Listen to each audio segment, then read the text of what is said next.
we're going to be looking at segment length and midpoint. How do you draw and measure the length of a segment?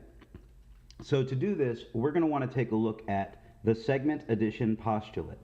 So if I have a point A as an endpoint and another endpoint B on one segment, and on a second segment I have an endpoint B to endpoint C, then simply AB plus BC is equal to AC. But let's see that in a graph. Let's see that actually work. So there's a couple ways we can approach doing this. We can use a graph to transfer this. Another thing we could do is use a line itself. We'll put down a ray next to the graph and we'll do these simultaneously. The first tool I'm going to use to transfer this is going to be my compass. Compass is a measuring device. So what I want to do is be able to have my first endpoint A on the graph. And A here will be located at 1, 1. With A at 1, 1, what I'm able to do is I'm measuring the AB by placing the point on A and adjusting the compass back to B. Now that I have that measured, I simply transfer that straight over onto the graph. I'm going to give myself a small arc if my pen will write.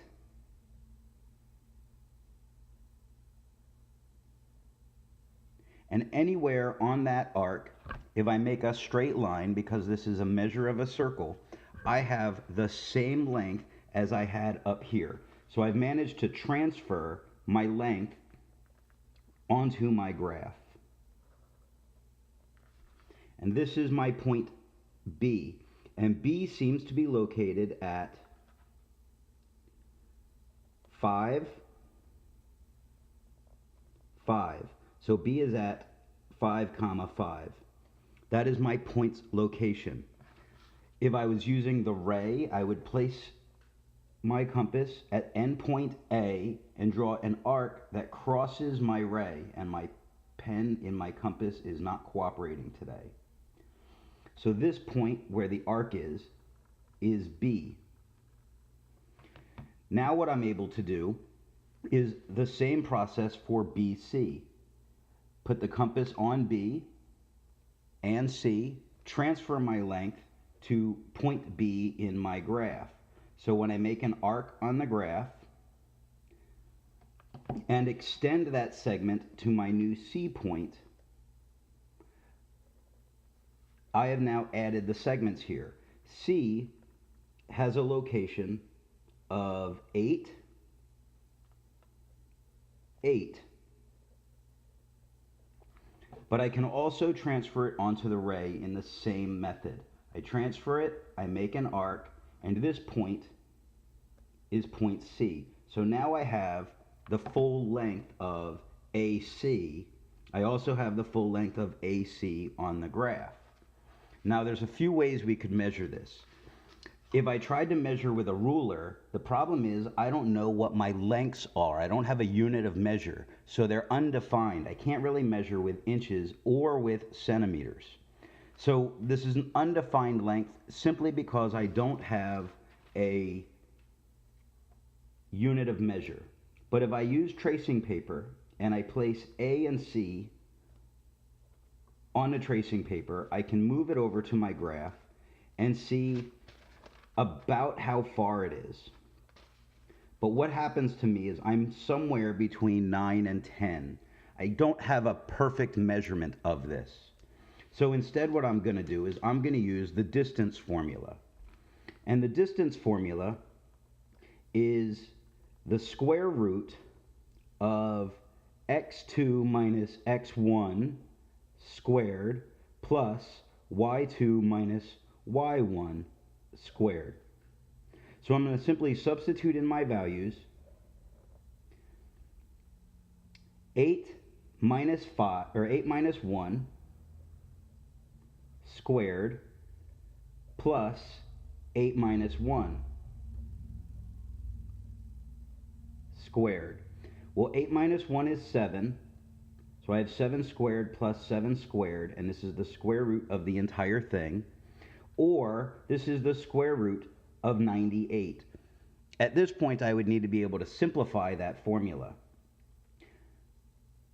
I'm going to leave that part up to you. I have a measurement currently. Having that measurement, what I might want to do is be able to find the midway of that. So what I might want to be able to do is a segment bisector.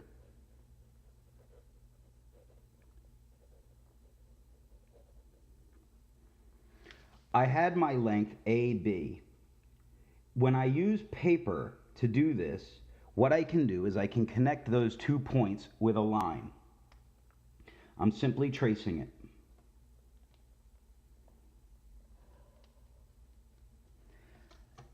Having that traced, using my paper method, all I'm going to do is fold the paper in half so that the point A and the point C are directly underneath each other. And the fold of the paper makes my segment bisector. This means that the space to the left of my fold is equal to the length of the space to the right of my fold. This isn't helping me when it comes to measurements, but it does help me be able to visually see it. I also might need to do this actually on the paper itself. I'm going to place the compass on C with the end point over halfway, and I'm going to draw an arc as much as I can all the way around on that. Now I've done that on C, and I'm going to repeat the process with the point at A, making sure my new arc crosses my old arc in 2 places. Using a straight edge, if I connect the 2 crossed points, this line that is now constructed is in the middle. This is the segment bisector of this line constructed on the paper. But I might need an actual formula. I might want a real measurement of it. So what I'm going to do is I'm going to go find that midpoint. And the midpoint can be found with x1 plus x2 divided by 2, comma, y1 plus y2 divided by 2. This means the measurement itself is found as 1 plus 8 divided by 2, comma, 1 plus 8 divided by 2. So my measurement can be expressed in 2 ways. I can call it 9 over 2, comma, 9 over 2. I could also call that measurement 4.5, comma, 4.5. This is the location of the midpoint on the graph.